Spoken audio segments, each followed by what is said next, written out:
Welcome to Proles of the Roundtable.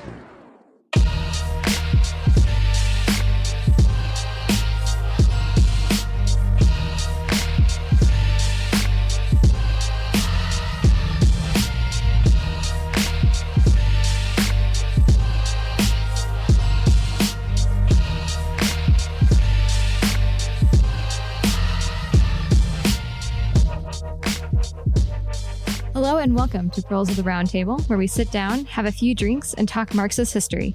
Check out our website at prolespod.com, where you can find our back catalog, links to all the resources we talk about, and a whole communist ebook library, along with a few recipes. If you want to extra support us, check out our Patreon, where you can give your hard-earned wages to revisionist tankies in exchange for bonus episodes, clothes, and content. Find out more at patreon.com/prolespod. We want to thank this episode's primary sponsor, who helps us buy expensive branded clothes and shoes to make us look wealthier than our peers and coworkers. Big thanks to our sponsor, the nation of France. Just all of France. Oh, no. So today we have with us Alex. Thanks for coming on. Oh, thanks. Never been here. Yeah, never.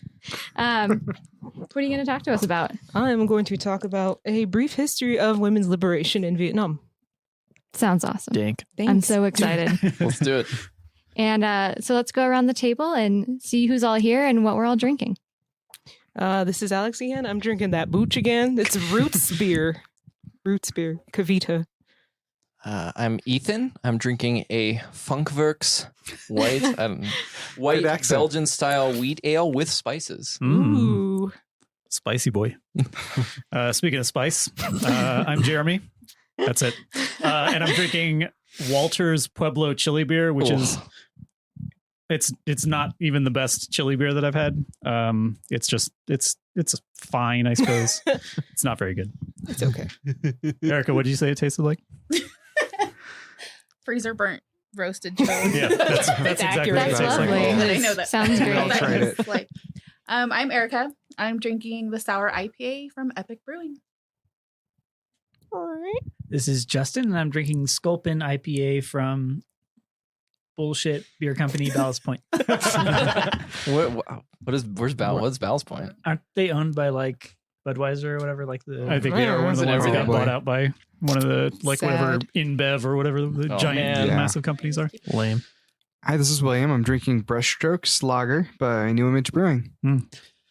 It's your boy 8 Hop. I'm drinking Wheels Go Say Round by Left Hand Brewing.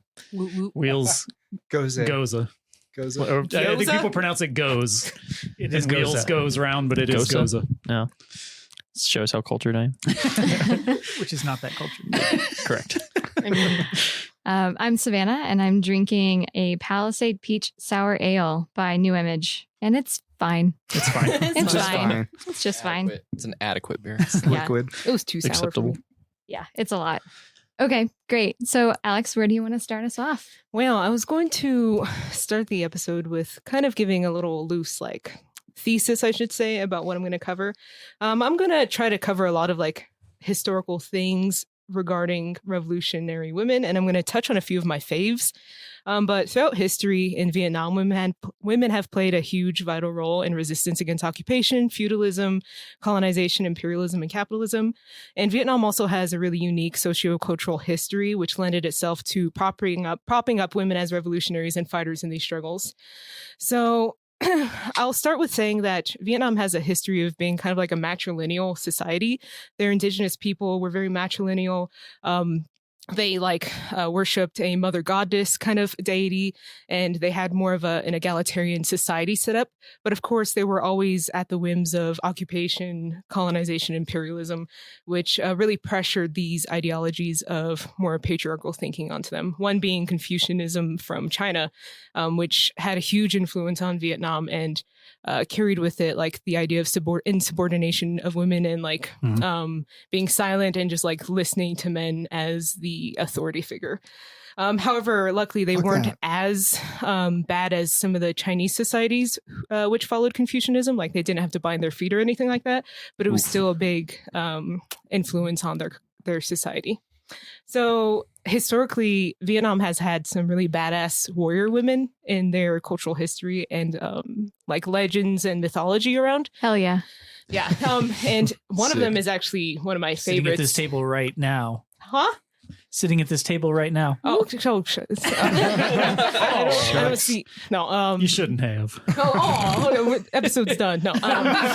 So, some of the most popular ones were the Trung sisters, actually. They were two sisters who didn't like the fact that Chinese occupation was starting to happen in the area of Vietnam. And they basically gathered a bunch of troops of 80,000 soldiers with many women generals.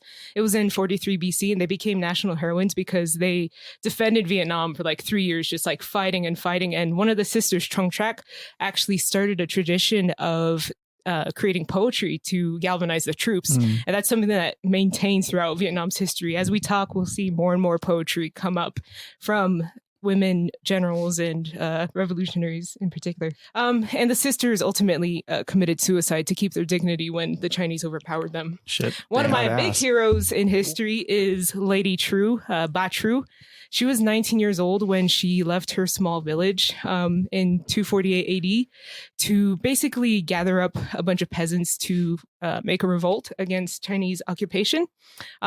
She was said to have commanded her troops by standing on top of an elephant with swords. Damn. Yeah, she was really Sounds badass. sick. Yeah, Damn, that's some flex. and like she is known like as being mythologized basically over history, like being able to have super strength, like ideas of like walking and trekking like miles and miles without getting tired. But she ultimately, after fighting over 30 battles against the Chinese, also committed suicide in the sea because that she didn't want to basically live under their rule. And she was said to have made this amazing quote that I'll probably get tattooed someday, to be honest. She says, "I only want to ride the wind and walk the waves, slay the big whale of the eastern sea, clean up the frontiers and save my people from drowning. Why should I imitate others, bow my head, stoop over and be a slave? Why resign myself to menial housework?" So Ba True, 19 Damn. years old, Chills. peasant woman. I know. Goddamn. She's fucking amazing. Yeah. So yeah, as you can see, there's like a lot of historical like warrior women in Vietnam's culture that is still very much kind of celebrated to this day. So moving along to the 1780s to the 1800s, women were very dominant in the fight against ruling landlords and just feudalism in general. Many of the women who fought were connected to the generals of these uprisings and continued to fight even after their deaths. But unfortunately, a lot of the dynasties that came in created more patriarchal thinking and Confucian codes with rigid like rules and rights against women. Despite all of this Confucianism and the subordination of women, a lot of intellectuals turned towards poetry and writing to kind of criticize it. One really popular poem was A Lament of a Wife Whose Husband Has Gone to War. It was an anti-war poem by Dang Tran Kon. And Ho Chi Minh was actually said to have taught his friends and his comrades this poem while they were trekking through the jungle. So poetry was really important to Ho Chi Minh growing up. Furthermore, another popular poem was by Nguyen Du. It was called The Tale of Q. It was like a materialist analysis of oppression through poetry, talking about the corruption of feudalism and told from the perspective of a woman, which hadn't been done completely to that degree at that time. So it was kind of popular and important for women's liberation. So getting to fun and depressing stuff, obviously the French ended up colonizing Vietnam. So Sad. it was, Bastards. yeah. Thanks, French. No. Our sponsors. Yeah, our Yeah. sponsors. Shout out to the French. No. So obviously they had a lot of cultural control over Vietnam. They would put in like puppet emperors to basically abide by the French. And the French basically took over as quote unquote protector of Vietnam. And they tried to heavily Frenchifies or Francicize. French fries. French Fry Society. I couldn't find a good word for If that. they didn't say what they wanted them to, they just hit them with baguettes. Oh man, I mean that's why banh mi exists is Yeah. because the French cultural influence, and so they really put an influence over Vietnam, which unfortunately made it more patriarchal. For instance, that's like a recurring thing with colonialism. Yeah. I've noticed. I wonder why. funny. Weird. So strange. well, I mean, like the oppression of women is clearly, I don't know, a tool by which colonization can be successful. Maybe. Yeah. Yeah. So, anyways, yeah. So, just for people who don't know, the French were awful to the Vietnamese, extremely racist. They even obliterated their writing system, so that's why they use romanticized characters, which doesn't fucking make sense if you know Vietnamese. And obviously, they brought in Catholicism and heightened sexism and inequality for women. But luckily, a lot of women could see how colonization was connected to their need for liberation. So many women from many different backgrounds were active in resistance movements against the French. So they were molding the idea of feminism and nationalism into one. So a lot of women led attacks against French bases and led resistance organizations. So, for instance, Commander Coup, she was a daughter of a leader of an insurrection in 1880, and she took over leadership when her father died. And there are a lot of peasant uprisings at this time. So, for instance, Kobac and Koyang, they were active leaders against the French starting in 1873, as well as intellectuals and educational institutions who taught each other about feminist thought, anti-colonizational thought, and as well as bringing back like the mythology of the Trung sisters and Ba Tru. So women were imprisoned for nationalist activities. One of them recorded the views on French atrocities against prisoners in a poem written on blood in the walls. God damn. Yeah. The poem ended with the lines, "All women should be united in the struggle against the French colonists in order to survive." So I know it's heavy. Yeah. So It's also metal as fuck. now later Written in we're going to blood. go over one of my favorite revolutionary women, and she's amazing. She is so fucking metal. I'm like, oh my Bless. God. Yeah. What time are we at here? So these are getting into the 1910s. Okay. Yeah. So we're in the 20th century. This is happening in the 20th century. Yeah. Shit. Yeah. So women's education wasn't great. So they didn't really have equality in education. A lot of them lacked formal education. So informal means of education started popping up. So textbooks, classes started to be disseminated so that people could learn and become educated without having to go into formal education. Unfortunately, a lot of these informal educational systems did kind of repeat the Confucianism that they would have learned in formal education. However, some places started to like be anti-patriarchal in their teachings. They used to do anti-colonist thought teachings, and they started to basically teach stories of brave revolutionary women and girls. Something that I found very wholesome was that in one of the informal teachings, it said, if asked, do you have a husband? The girls were urged to say yes, his surname is Viet and his given name is Nam. I was God like, damn. that's wholesome. Extremely. Yeah, married to a man called Vietnam, baby. Yeah. So a big section of what I'm getting this information from is from a book called Feminism and Nationalism of the Third World by Jayawardena. And I'm going to read a passage about education that I felt was amazing. So Fan Boy Chow wrote kind of like a call to action for women called The Women's Question, where he criticized traditional women's role. He bluntly advised young women to stop putting much time and energy into altering the sexist attitudes of their elders, especially the men, but instead to put themselves into women's collective, teach each other, share labor. Women should not feel an absolute obligation to marry. But for a woman who did prefer marriage, he urged her to select a man who was, in the first instance, a dear friend and a comrade, and only in the secondly, a husband of the outer or formal sense. So it was like Seems very like decent wholesome. advice. That's good Yeah. dating advice for It's anyone like, just listening. find a comrade if you want to marry. You don't have to, but, go with comrades. So anyways, Yeah. in the 1920s and 30s, there was an increase in like women's publications, associations, books, journals, etc. They were increasing the discourse around women's liberation and feminism.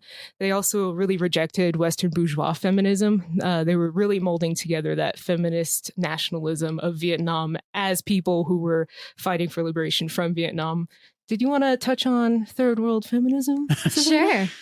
Yeah, since the source that Alex uses is called Feminism and Nationalism in the Third World, I think it's really important to contextualize the use of the term third world in this case by feminist theorists and feminist organizers in colonized nations. Third world was used sort of like as a reclamation term. They were reclaiming the word third world to approach feminist theory in a way that bourgeois white Western feminists weren't. So instead of imposing Eurocentric and like US centric feminism onto colonized nations, they were seeing feminist movements as coming from their own cultures and coming from their own ideologies, not something that needed to be imported from Europe or America. Yeah. Hell yeah. Which is like it's an issue because like whenever you draw on the legacy of somebody outside of your group, and particularly if it's from a colonizer, then you're Right. not just taking on the aspects you choose. It's all of the rest of the baggage that comes along with it. So Right. Yeah. 100%. Yeah. So it's definitely like something that came from like themselves, their own determination, their own thought, and their own observations of what they had faced, which I don't know, is beautiful. So, for instance, in 1926, the Women's Labor Study Association formed with Dam Phuong, along with other women at the forefront. They also toured Vietnam, speaking to women and peasants about organizing, trying to heighten feminist thought. Tran Thi Newman wrote a Marxist analysis of women's oppression, raising more consciousness. So all of these works were really important for women's liberation. But unfortunately, the French started to recognize that there were more feminist organizations propping up, associations and publications. So, for instance, they banned Tran Thi Newman's works. They arrested many women who had been known for organizing in women's groups. Women editors were fined and publishing houses were closed and so on. But despite these setbacks, the fight for liberation kept on going on strong. So more importantly, with like revolutionary thought and women's liberation, they started to become one kind of fight in Vietnam. Something interesting to kind of take a Marxist analysis to Vietnam history is that they're very collectivist, and some people are sometimes confused when they come from a very individualistic like society about why people would do certain things because they're so used to their individualism. Right. Like a lot of it is for the greater good of others, and like you'll sacrifice yourself for others and you'll work hard for others, even if it means that you perhaps aren't going to get as comfortable or the recognition or anything like that. And it sounds miserable when you have grown up in a society where your status as an individual is one of, if not the most important thing. Right. But in giving up that sort of selfish desire or whatever, what that also means is that other people are giving up their selfish desires to help you. And so everybody comes out better. Right.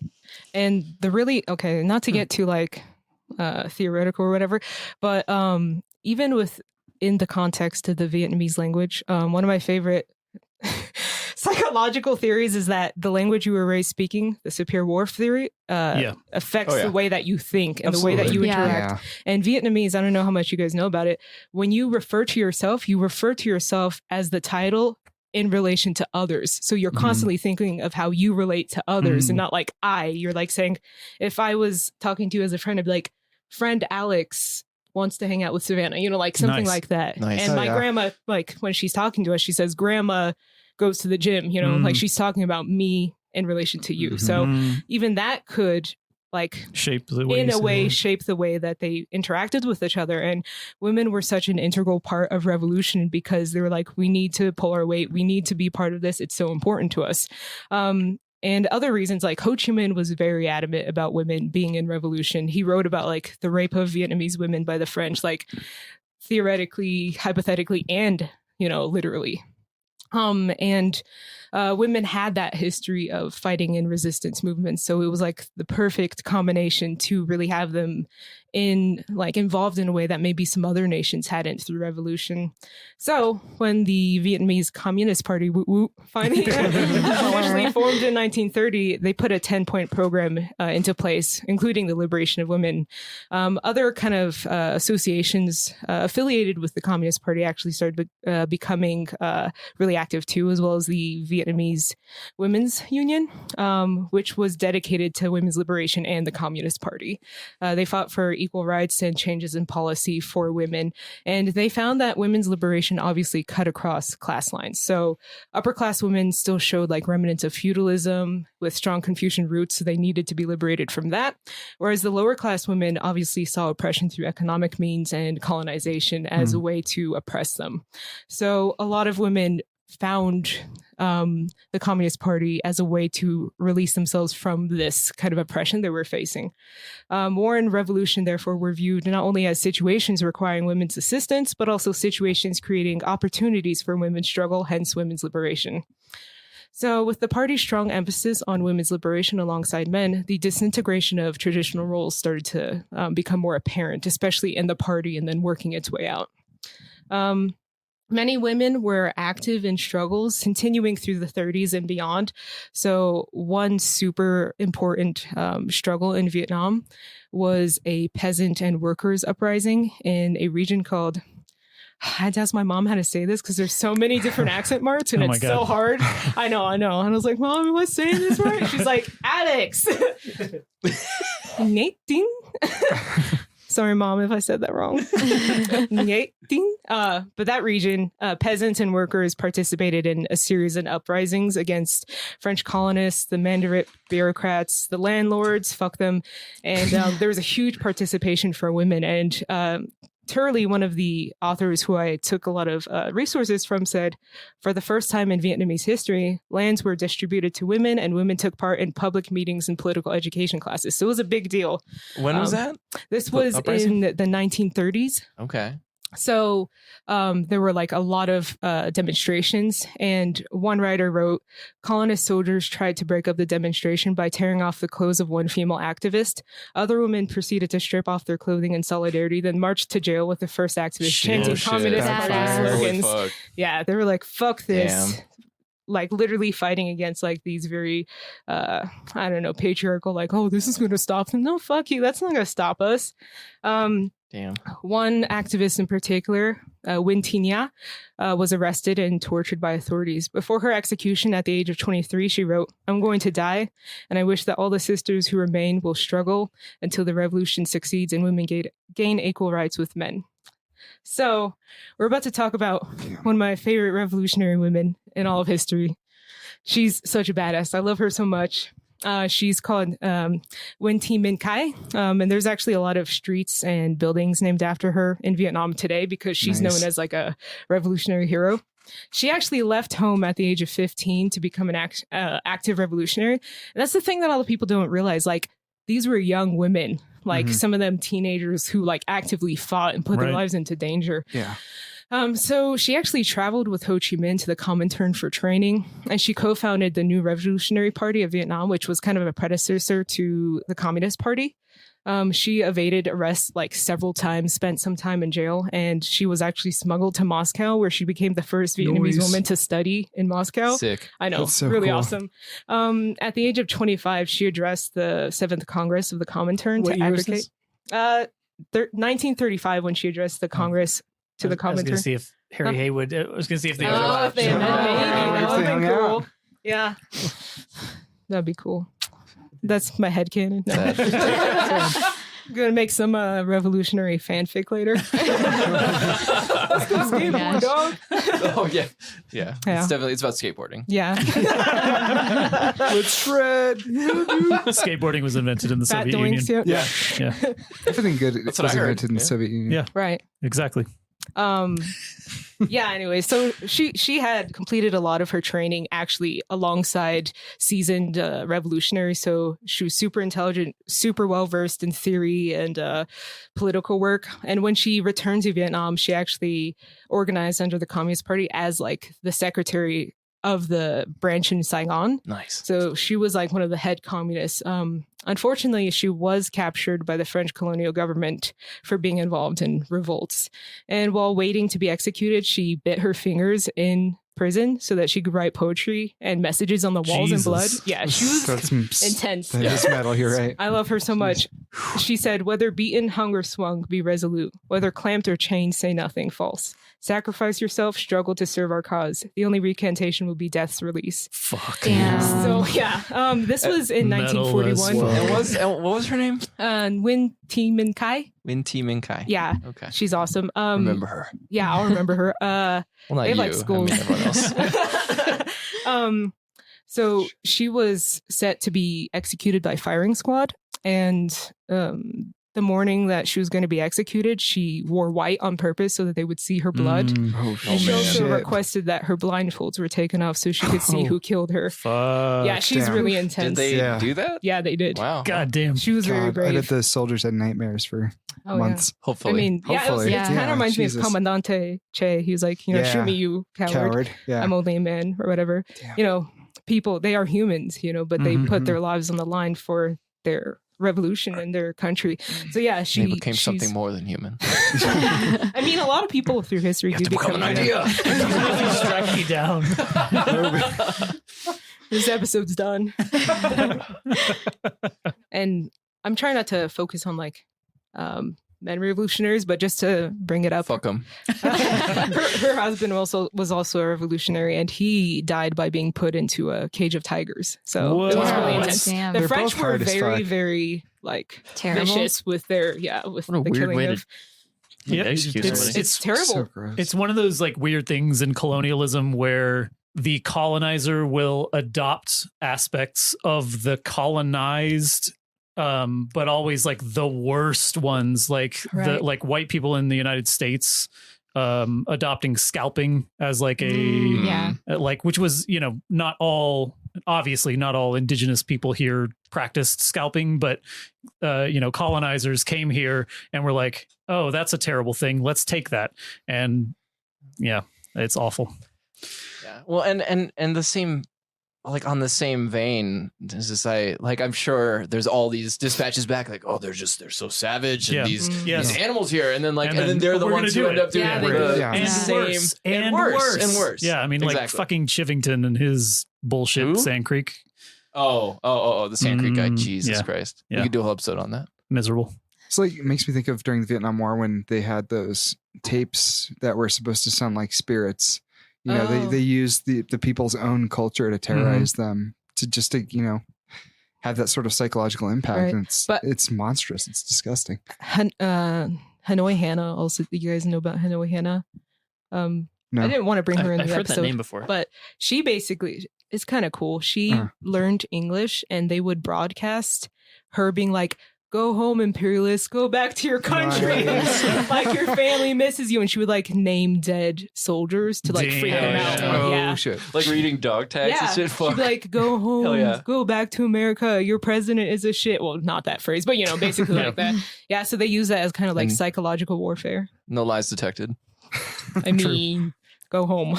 Well, yeah, but also the presidents were shits. Yeah. I'm sure their families did miss them, and Yeah. also death to America. All truth things. As always. All truth. Death to America. Are we doing that now? Death to America. Always.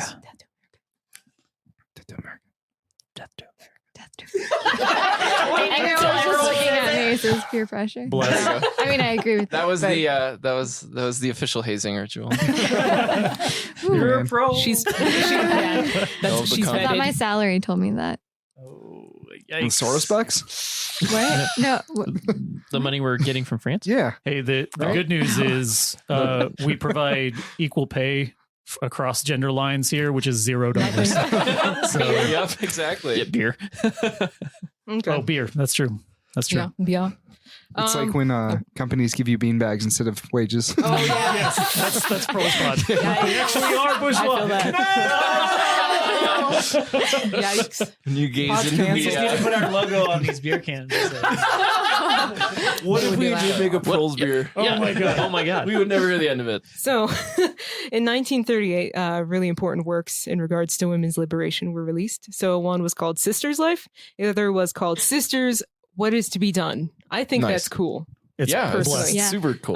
Yeah, they analyzed and deconstructed women's lives within colonization in Vietnam, and they used a lot of quotes from Lenin, obviously.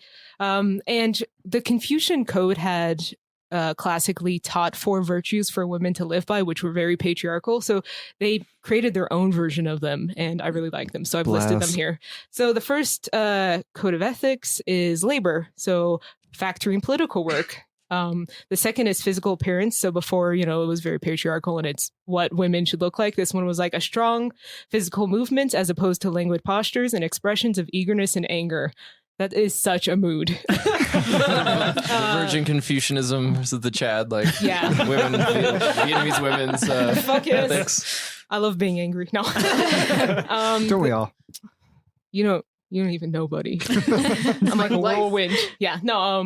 The third was appropriate speech. So before, obviously, women were taught not to speak to men unless basically answering to a directive. So instead of meaning a sweet manner of talking, women should include bold talk, whether in convincing women to join the liberation struggle or firmly telling husbands what they were doing wrong. I was like, yes. Queen. No. Okay. And the then, life I live. Every day for me. Erica follows these Gotta 4 practice it virtues. somewhere. I so love this. No. It's What's beat up that on Justin Day. Oof. Aw. Every day. Every day. Yeah. Every day, bro. This When we guy's invited haircut. What's Erica up on, with we knew this? that was going to happen. It's good. It's good content. Punching bag time. It's good. It's good. This is the content people crave. Probably. Oof. I mean, I don't know. Thinking about like how patriarchal they are, that's a big deal. Yeah. Like where Yeah, women absolutely. had to follow every directive from their husbands, and there was even a lot of that, like from the older generations, kind of left over. Even my grandma, she still has kind of like more like men-centered actions, like. I am so used to living how I am. When I had brought my boyfriend over for a family thing, I like made myself food, and she's like, "What about him?" I was like, "Oh, he can fucking do it." I was like, "Oh shit!" Yeah. No, so what about him? Oh, you're right. He should have made food. Yeah, he needs to make food. No. Finally, the fourth is proper behavior. So not being subservient, but committed to freedom, struggle, and resistance to exploitation. Dope. Making So- your boyfriend make you food. Yeah, make him cook. No. These works Yes. encourage women of all classes to use all of their separate resources that the women of different classes did obtain and acquire in order to join a united front to fight fascism, colonization, etc. So women started to inch towards governmental positions as well as sectors of industry, and this increased the exposure of feminist thought. In 1953-ish to 1956-ish, there were land reforms that were put into Vietnam, which removed the petty bourgeois from the rural areas. Nice. I know, very good. They also removed the old patriarchal practice of second wives and concubines that existed sick. within them, which gave much more freedom to women to kind of take hold of the land and basically do agriculture. That's the word I was thinking about. So the next revolutionary woman we're going to talk about is Madame Bean, if anyone has heard about her. She was another intellectual woman who dedicated her life to the revolution, even to the extent that she never finished her formal education because she was so active within the resistance. She basically, she was known as being incredibly intelligent too, gifted in mathematics and language. She was jailed and tortured many times for her involvement and released because they couldn't beat the information out of her. And this is a cycle that repeated itself throughout her whole life. Jeez. So in prison, revolutionaries would actually teach each other like mathematics, poetry, guerrilla tactics, and political theory. And they would Nice. joke that it was like the University of the French colony or something like that. Oh, shit. Because they would Damn. just teach each other. And there's this quote that she wrote from her memoir. She said, "I was cruelly beaten without stopping because an early arrestee had broken down under torture and given my name. First, they tortured us by savage beatings, then submerging us in water, then with electricity. Then I wanted to die so that they would finish. I was most worried about breaking under torture and giving names, leading the enemy to the arrest of others. I decided I would accept whatever the enemy said about me, but my one purpose was to say nothing. After a time, the torturers saw that I could not give out any information. So she was incredibly strong throughout all of these tortures, and she actually survived through everything. Damn. The goals. What happened to her? Jesus. She kept fighting in the revolution. Yeah. Oh, they let it like she was released. Yeah, she was released because she fuck. wouldn't give anything. And they're Amazing. like, fuck. Too tough. Amazing. How do you not Yeah. break under all that? I know. That's Yeah. insane. Yeah, it's wild. Yeah, Yeah. I don't, and it's nobody ever knows how they're going to respond in that situation. Yeah. I'd like to believe I'd be strong, but like, who the fuck knows? You Yeah. might break as soon as somebody's like, I'm going to Till you rip out my whatever, fingernails. pull out your Yeah. fingernails. Yeah. Then I'll be like, fuck, whatever you want to do. Yeah, no, I mean that's Yeah. that's the thing. It's just like the strength of like, I guess, character, just like the sense of just Absolute certitude. focus. Yes. Yeah, exactly. Just like Yeah. moral focus Right. Yeah. is incredible. Wow. Yeah. It's like in the fiber of their being, they've been resisting invasion since Right. Since birth. since forever. From Yeah, birth. Yeah. It's They have a long insane. history like of historically. occupation. Yeah. yeah, Wow. and And a long history of fighting for women's rights. right. the And I same feel time. like growing up with that, if you decide you're going to go fight in the revolution, you have that in your mind, like, I'm going to put myself on the line. Wait, this is it. Yeah. So Yeah. I have a Wow. I have a question, I guess, on your opinion based on what Oh, all you've great. read there. Like, Here it comes. because there's like because there's all of these women warriors who exist in the like mythology of the history of Right. Vietnam. Do you think that is why there is such a strong presence of women warriors within like more recent Vietnamese history? Like being able to point back and say, I want to be like, Right. You know. You're basically pointing to the psychological construct of modeling, right? right. Mhm. So I think that has a big factor Mhm. in the reason why so many women were like, we're going to do this, because they have that historical context. Yeah. Whereas like in the USA, we don't really have Sure. many strong women Yeah. leaders. We're never that you allowed could- to. What like- about Yeah, Hillary right. Clinton? But they're, like they're right. Definitely. They died You- for, yeah. like based on whatever society you're enculturated into, you can draw on only Right. certain legacies, and if there's not a legacy of warrior women within Right. your culture, then does that hinder you from Yeah. Holy shit. being able to become one, because you can't point to any point in history where anybody did that Right. within your own culture, and you're not taught These stories. anybody else's culture, right? Because Right. yours is primary. So Yeah, it's like built into their schemata, basically, of what a woman can be. This is an option. There Yeah. were warrior women who fought off Chinese invasion, like literally fought in battles, Yes. stood Mhm. atop like elephants, yes, and they didn't get killed by the Chinese. They drowned themselves before becoming slaves to the Chinese. So Right. that's really Yeah. powerful. yeah. Mhm. Yeah. And I also attribute that to like a lot of the strong spirit of the Vietnamese women. Yeah. Like Yeah. we got this. We've been through this so many times in Mhm. the past, and we're going to fight them off again. And they were successful. Mhm. Yeah. Like a lot of people attribute the activism of women as being one of the reasons why they were successful, because Mhm. they were so integral into revolution. Every Whereas step, other yeah. times they're kind of like not as active, or they're kind of like oppressed still within revolutionary movements. So Mhm. it's really powerful. What is the closest thing women in the U.S. do you think have to that kind of? I mean, model? there are like random. Anthony. Well, I was going to I mean, say, there are like Yeah. random. White supremacist suffragettes. oh shit, she was white supremacist. She was a white supremacist. I mean, there are like stories of women who Right. have attempted to enlist in the U.S. military at various points in history, Right. but as soon as like they're generally found out and then kicked out Kicked and out. punished for it, Yeah. Yeah. Whereas here they were like celebrated. actively like, you can come fight with us. Yeah. You're leading it. One of my favorite U.S. women role models is Ida B. Wells, but she's more of an intellectual. Like she wrote Yeah. about lynching. She fought in journalism. There's no real like fighter model to.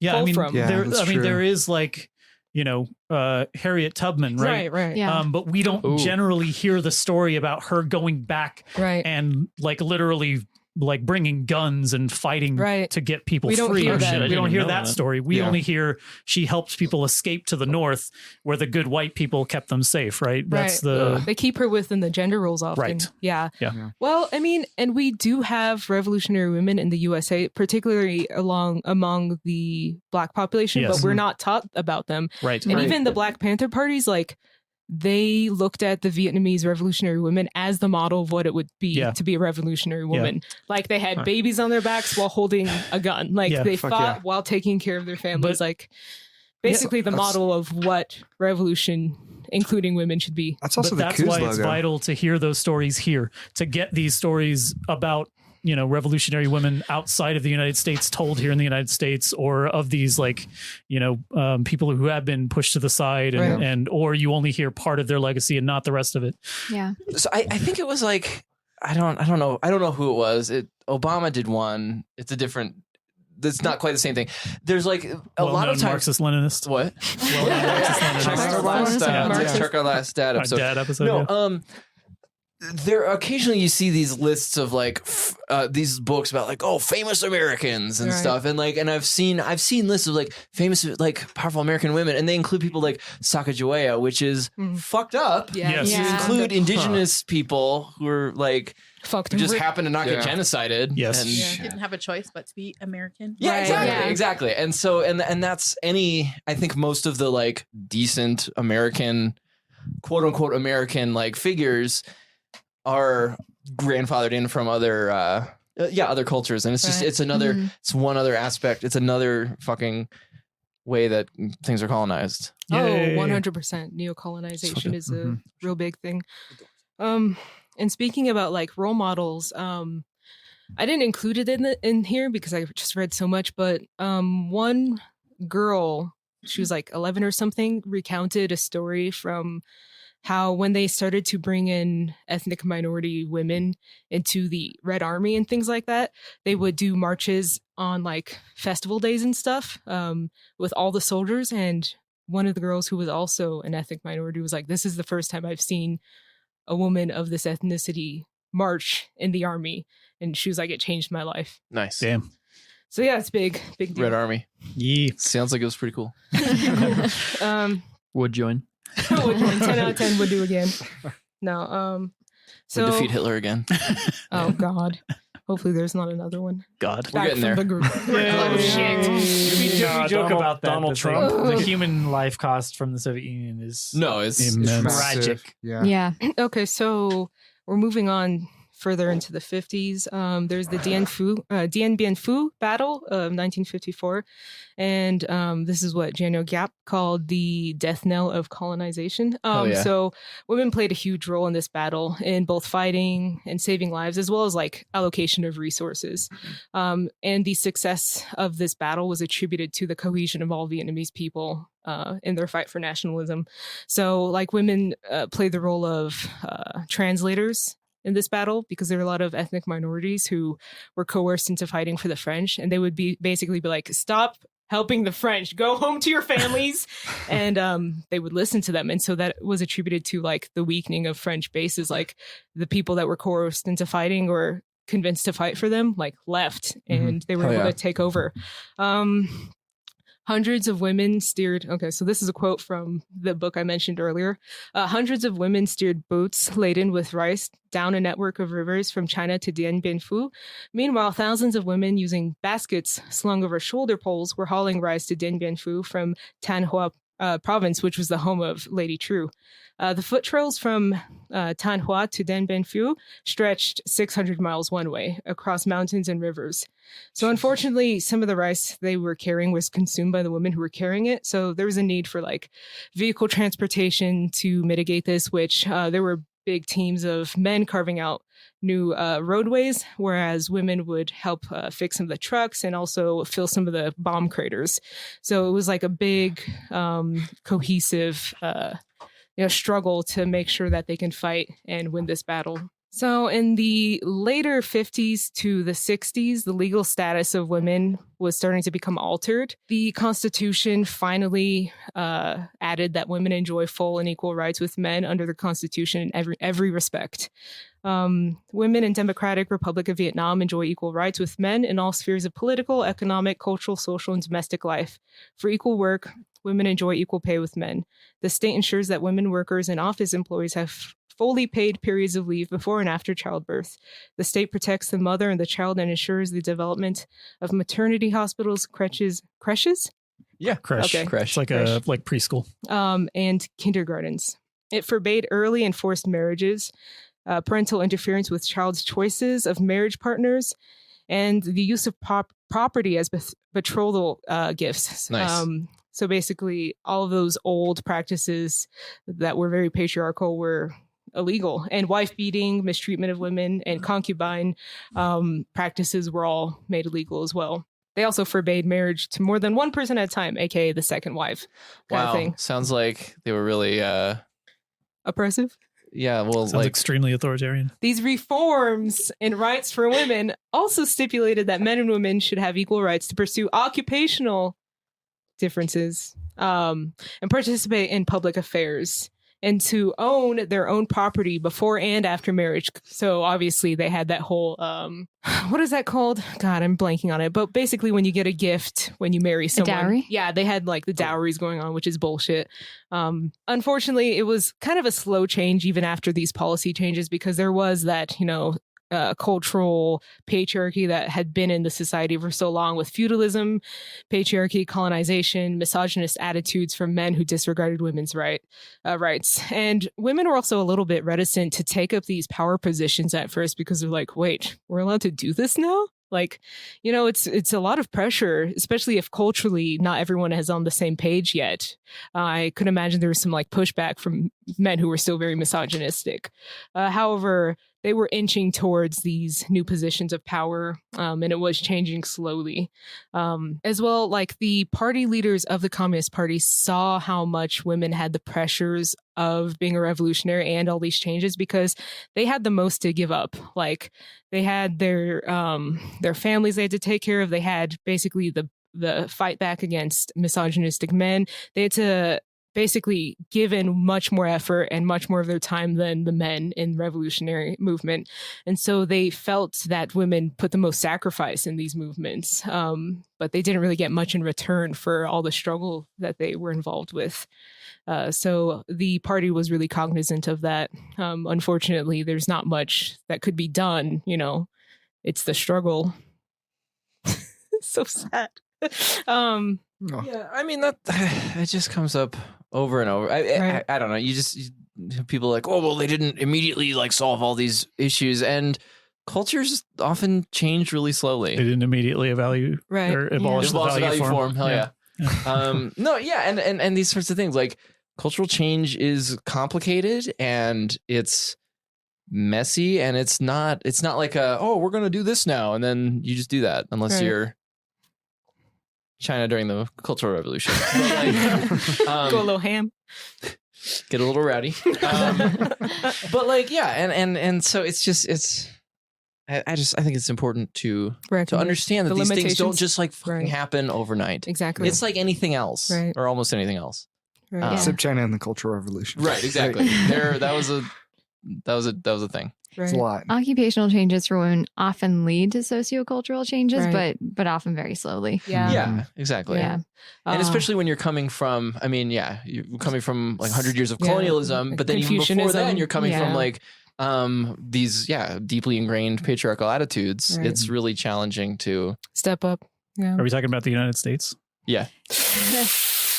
Ooh. Yeah. We haven't Hit hard. yeah.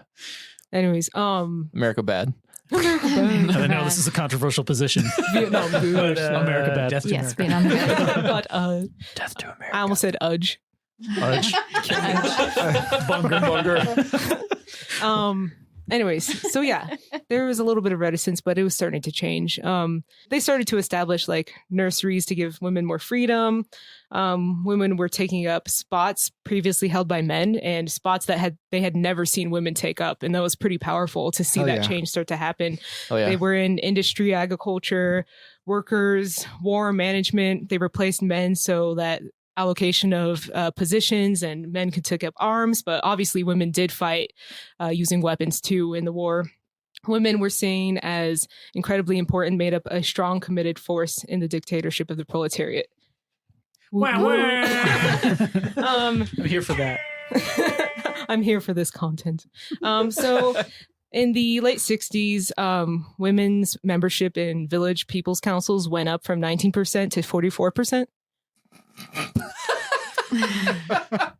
Sorry, Justin just did the I'm YMCA leaving. thing. I hate this. No.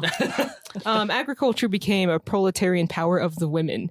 So with 60 to 70% of women being the force behind agriculture in 1966, later developing to 80 to 90% of women being the force behind agriculture in the 90s. Damn. So they were like definitely the powerhouse of the South, no, of the country. Mitochondria. Women equal mitochondria. Women were the mitochondria of Vietnam. I'm okay with that. I mean, Shirts are on our website. can we have that as a shirt? I will wear We that. should, Women actually. are the mitochondria. Of Vietnam. Vietnam. Yeah. Okay. Well, of the world too. I mean, Yeah. we bad. So like mitochondria are passed down matrilineally. That's Yeah, true. they They are. are. Yeah. Sick. You guys Yeah, would be fucking mRNA. dead without us. Yeah, thanks for. Wow, sounds like reminding us nature of that. is Yeah. misandrist. Corporate needs you to identify the difference between these two pictures. It's like women and I can't mitochondria. help it if nature is misandrist. No. Imagine thinking that's a thing. It wasn't Fidel or Che who said that, like, I can't help it if reality is Marxist-Leninist. Right. I know, I think it's it's probably Che. Fidel. It It's was like like Fidel. I can't help I think it it was Che. that reality is misandrist. That's hilarious. Ooh, I'm okay with that. Can you have that as a shirt? I want that as a bumper sticker, actually. Do it. All I have is an avocado. I need something else. Okay. Says plenty. So, along with the increase of women being the powerhouse of agriculture, they started to take up leadership roles in industry. Women increased in military and combat, especially logistics and defense. There was also something called the Mothers Association, which is kind of cute and wholesome. Oh. Older women who couldn't fight in the war were basically started an organization to help vets and people who were recovering. So they would basically like give them food and like entertain them, be a mom. Aw, It was fucking cute. rad. sweet. Yeah, it was sweet. It was wholesome. Nice. Women received training from militias. Militias were around 30% women overall, but some villages had women rates of like 50% or higher Cool. in Fuck some yeah. areas. Yeah. So women commanders were in charge of many militia units. And with these shifting roles of women being in the military, that started to change the idea of what women could do even more and the idea of traditional family roles in Vietnam. And so, like, this revolutionary struggle changed a lot culturally for everyone. So what time period was this? So this was late 60s. Okay. So in the So thick of this it. this is why Vietnam won. Yeah. Yeah. It's because women were an integral part of the revolutionary struggle. Yes. Yeah. And they did a lot more than that. You know, like they helped with, like I said before, the allocation of like foods, food sources, weapons. They helped like repair of bombing craters. They did so much for the So fight. much. Yeah. Yeah. God, a lot of them did multiple roles to help as much as they could. And it's really Did anyone Venmo them for their emotional they did. labor? They did. God damn And it. V for the reason they just do a little ham stick emoji for the reason. Yes. Yeah. Yeah. They That's it. expressed Description. solidarity. And They put a little fist emoji. Yeah. They shared this post. I feel like in the Ho Chi Minh episode, Ezra brought up like letters and poems that women would write for soldiers or something. I can't Yeah, remember they talked exactly. a bit about what is it, Route 50s. What the hell was oh that? God, what was that called? Canceled. Google. Canceled. Google it. It Route was the 66. Ho Chi Minh Trail, but it Route was not. It 66. wasn't called the Ho Chi Minh Trail by Right. Vietnamese. And it was like route or path or something on a number. Yeah. Whatever. Anyway, yes. Basically, poetry was such a huge part of the revolutionary struggle from the beginning of fighting off occupation to all the way throughout the Vietnam War and the revolution. You know, what Ezra brought up was a like fine example of that, as well as like one of my other favorite revolutionaries, Nguyen Thi Quang Thai. She was an undercover student organizer for the Communist Party. And Nice. when she was Nice. captured, she served a lot of time in prison. And she would like speak poetry for others to hear while she was in prison. Fuck yeah. And it was an ability to keep people inspired, ability to like talk about the pains of revolution, and an ability to teach others about the revolution. And one of her poems was so popular that people learned how to recite it as well. And so others Nice. would pass it on even after she left jail. Mhm. So I'm going to read that now. Hell yeah. yes. And it's been translated, so it's not going to be all. It's not going to be all like. Oh, you weren't going to read it in Seuss. Remember Vietnamese? when I wrote that? the pronunciation would be so bad. I'd be like, Mom, help! Remember when I You translated record that? your like, mom Yeah, reciting it, oh, and then fuck, we'll I just put it should've, in. yeah. We should. You Yeah, still I should- could. There's yeah, time. There's time. There's we recorded that like the one where I did the German poem that had been translated, and then we had to like cut it to like one verse because it was so long. it was so long and so repetitive. Anyways, so yeah, this isn't like, it's not super long, and it's not like rhymey because it was, translated. It's not going to be like a Probably rhymed movie to where Vietnamese. it's not going to be like a movie where it rhymes in its original language and in the translation. So, I mean, that's actually a really interesting. I mean, a lot of like, if you're like, a lot of good poem translators figure Find out a how to way do interpretations to do both of them, which is wild. But like, yeah. Anyway, So I guess this isn't a good poem translation. Wow. No, I'm not saying. Wow, Ethan. We're about to throw Shots this shit down. fired. Yeah. I don't know why I don't know why I show up here. I don't get no respect. Oh my gosh. Get nothing for the struggle. We'll Venmo you for your emotional. Just put a bunch of sad face emojis. Bless. Burn. Sick burn. All right. Anyways. And mind you, she was another really young revolutionary. So here we go.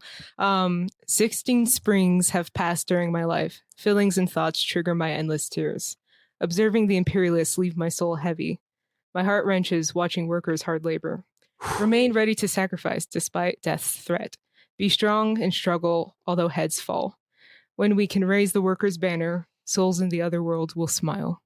Damn. That is by Jesus. Wen Ti Quang Tai. Nice. Chills That's again. beautiful. Wow. Good Yeah, shit. she died quite young too. She only Damn. lived from 1915 to 1944. A lot of these women died in their 30s, Yeah. were Yeah. executed.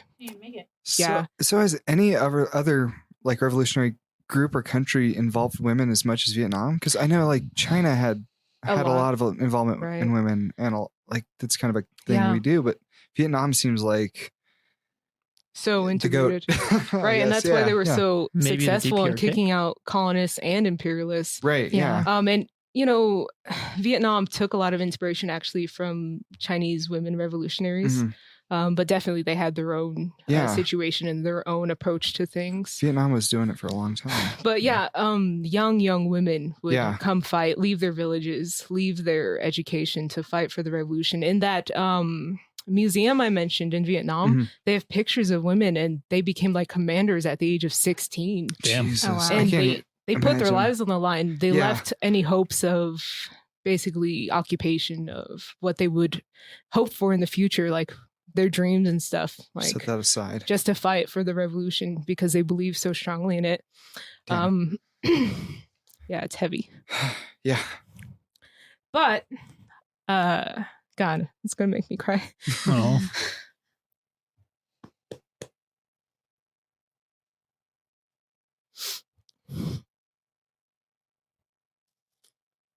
So the thing that basically kills me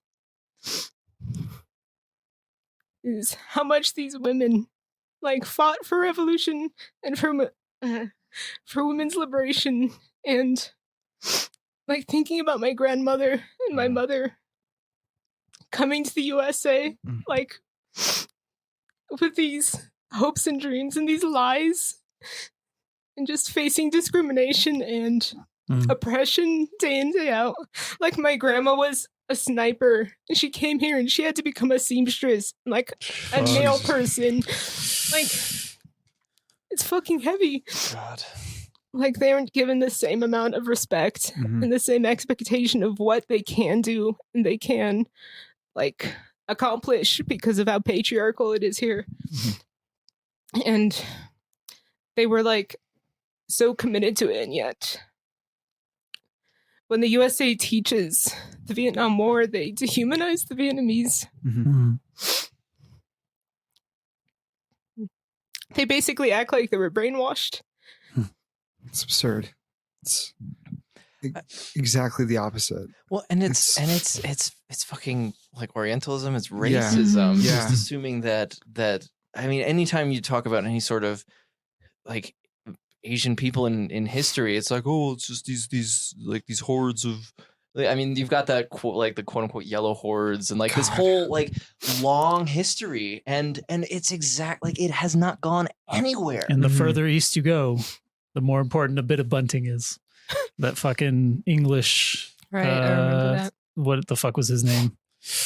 he was like a policymaker in Britain talking about India, and he was saying that a bit of bunting goes a long way in India, and the further east you go, the more a bit of bunting matters. He's talking about flags. He's talking about ceremony. Right. He's talking about symbols as opposed to, material reality. Yeah. But that's the same thing. It's the same attitude. Exactly. And that's some like British asshole 100 years ago. And it's like, nothing's changed in the United States in 2019. Nothing's changed. No. It's exactly the same racist horseshit. And so that's absolutely why it's so important to tell these stories and to know that this happened and to look past all these fucking lies that are told. Like it's monstrous. It's important to see that women were willing to write poetry, like resistance poetry in their own blood. Exactly. Yeah. Exactly. That's how So dedicated they I can't were. imagine people. I thought women were the this weaker powerful sex. and this strong. Exactly. Yeah, no Exactly. It's kidding. like fuck this. Yeah. Yeah. Oh, God These damn are it. some of the strongest people I've ever heard about or Exactly. read about. It's Right. I remember in my art, politics, and war class, we watched a bit of a documentary about the Vietnam War. And I can't remember if it's the Ken Burns one, but they basically showed an American commander talking about how Vietnamese people don't appreciate life. fuck that. Are you fucking kidding me? And I mean, God, like we were The audacity to animals. say that? Yes. Yeah. We are Yeah. animals. Yes, Yeah. we are, Just yeah. the like it's disgusting. Like Well, the My Lai That- massacre, like, I they mean, basically even just raped that. and murdered everyone. Yeah. in the Exactly. village. Yeah. Like that should immediately, like even just that one incident should immediately disqualify any U.S. policymaker, any U.S. politician, anything from ever having any sort of fucking moral high ground on anything. Yeah. But look where we fucking are. They didn't All these years later. only one person got charged and he didn't even get convicted. So Right.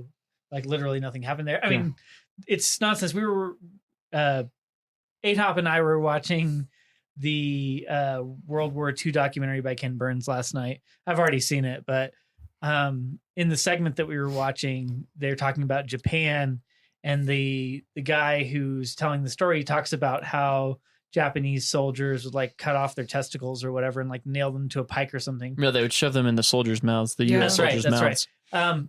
But what they don't tell is all of the savagery that the American soldiers did to the Japanese, right? So it's this, which was at least as bad. I mean, they did similar shit where they would just like, desecrate their bodies, basically make it so they couldn't bury them. They would do all these horrible things to them. And they make it seem like they were savages, right? These, Yeah. Right, Asian- there's that white lady that talked about how she grew up, like her parents owned this farm in the Philippines, and when the Japanese came in, they savagely took all of her slaves and made them flee to Australia. So That's there's savage. there are a couple of writers, Omi and Wynant, who write about something called the savage slot, which is something which colonialism colonizers need. They need a savage slot. They need a slot in which they can drop the people they're colonizing into, and it changes over time who is savage. For the British, Irish people were savage for a long time, and so they dropped them into the savage slot. And then it was, black people who they needed to justify slavery, so they dropped them into the savage slot. India. India, Asia broadly. Who is savage today? In the U.S., Middle East. Chinese. In the U.S., the Chinese, Chinese. Mexicans, Yeah. people from South America. Everybody who's not fucking white. Right. Yeah. The savage slot. Well, yeah, and we talked about this a little bit in the nuclear episode, and Japanese soldiers did terrible things in World War II, sure, but like the United States is the only country that has used nuclear weapons, and nobody has no government official has apologized for that, and they never will. But anytime. I was just like seeing some tweets today, like, well, the U.S. like say what you will, but at least the U.S. and the U.K. have like a discourse around human rights. Fuck you! No. Fuck you! bullshit Wow. discourse. Literally, fuck you! Super like that bullshit. makes you worse. Yes. Because of how consistently the United States and the UK and like every other like Western colonial power has just consistently just demonized and just the savagery, human rights. the disgusting, monstrous behavior. You're trying to apply morality to the Grim Reaper. I mean, I'm not, but some people are saying like, well, at least it's in the like we have the Constitution. Like, fuck that shit. Like, Okay, yeah, I mean, like, so the people who are out there, talking about the Uyghur the vocational education centers as concentration camps, like, even if that were true, even if China did have concentration camps, which they were keeping, all of these 1.5 million Muslims or whatever the fuck bullshit they're talking about now, which is unequivocally untrue. The United States literally has concentration camps. We literally have concentration camps. Right now, we have who knows how many people. Nobody knows at this point the total count of people who are being kept in literal cages on the border, separated from their families, children on their own, people dying. That did you want? I recommend not doing it But there's a video of this teenage Guatemalan guy dying in his cell. And I broke down in tears watching that. It was fucking miserable. But we literally have concentration camps. So I don't want to hear bullshit about China. We cannot give a single inch to anybody who tries to give moral high ground to the U.S. now or in the past. Never. The U.S., the British, the French, any of these colonizers, don't give a single inch to them, because it was all this shit happening in Vietnam.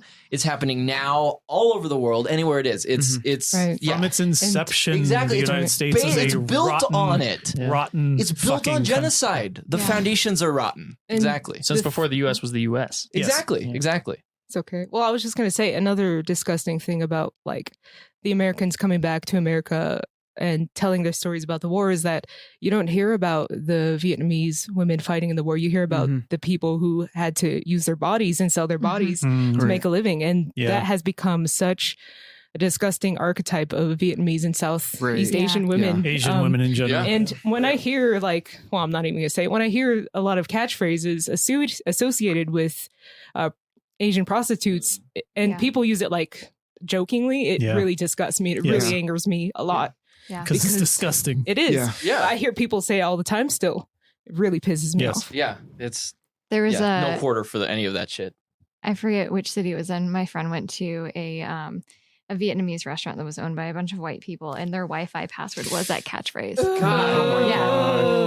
Firebomb that right away. Let's find out where that was, Savannah. Road trip.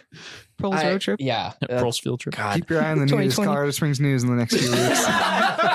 I don't know. Every time I'm just driving by, earlier today I was driving by and there's like someone's got a like fucking Vietnam veteran sticker. Fuck you. Yes. Fuck you. Get off the road. Fuck anybody with a fucking Vietnam flag. Yeah, and that's the thing. And I mean,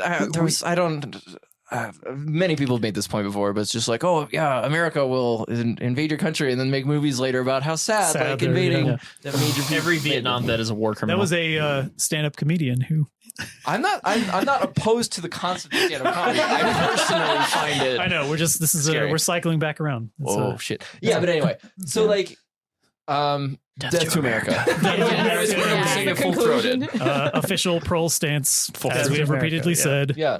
Death to America. Exactly. Yeah. It's really important for all of us as Marxists to remember these things and to not let this sort of shit slide in like our communities, absolutely. Definitely in our organizing spaces, absolutely. But like, just we know about this. We need to help fight these narratives. It's really important. It's uncomfortable. If you aren't fighting it, you're supporting it. Right. Yeah. I mean, you're tacit support if you're not combating it. And so that's like, it sucks, but like we have to do that because that's our job. Thanks, Alex, for coming on and talking to us about women in Vietnam and in resistance in Vietnam. I think that was a really special episode and really will. Very special episode.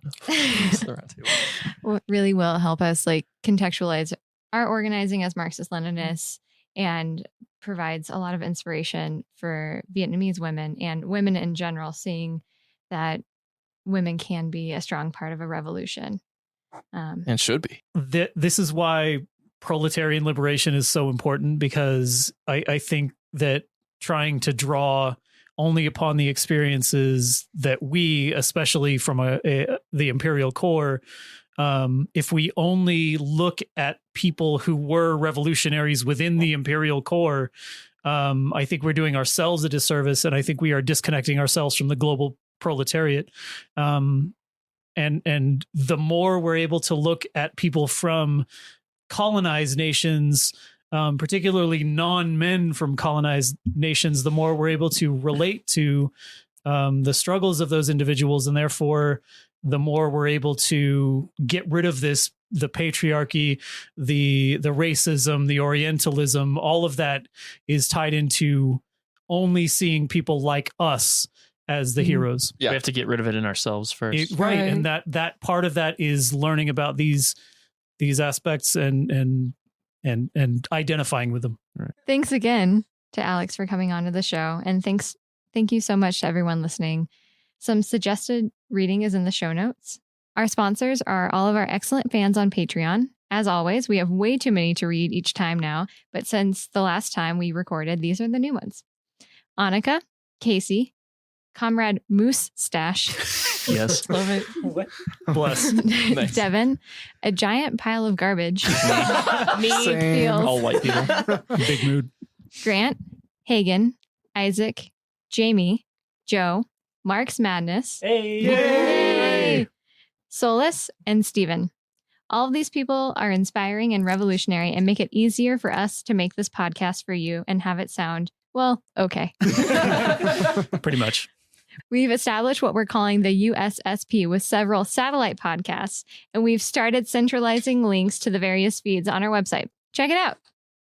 Also, we want to thank Ransom Notes for our intro music. Check them out on SoundCloud. Please don't forget to rate and review. Visit prolespod.com, like us on Facebook /prolespod, and follow us on Twitter @prolespod. If you have any feedback, topic ideas, or suggestions, feel free to send us an email at prolespod@gmail.com or in the comment box on our website. Stop. Thanks for tuning in, and solidarity forever.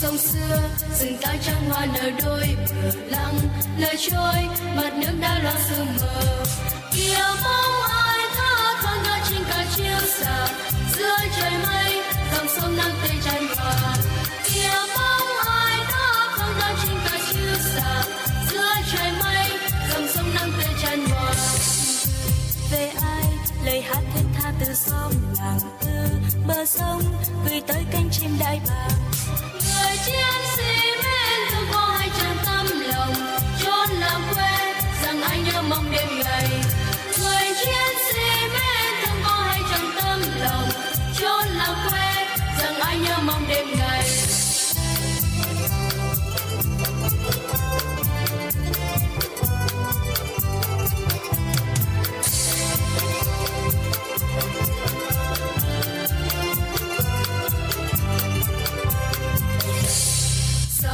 sông xưa rừng cao trăng hoa nở đôi bờ lặng lời trôi mặt nước đã loang sương mờ kia bóng ai có thơ nói trên cả chiều xa giữa trời mây dòng sông nắng tươi tràn hòa kia bóng ai có thơ nói trên cả chiều xa giữa trời mây dòng sông nắng tươi tràn hòa về ai lời hát thiết tha từ xóm làng từ bờ sông gửi tới cánh chim đại bàng người chiến sĩ bên thương có hai chân tâm lòng chốn làng quê rằng ai nhớ mong đêm ngày người chiến sĩ bên thương có hai chân tâm lòng chốn làng quê rằng ai nhớ mong đêm ngày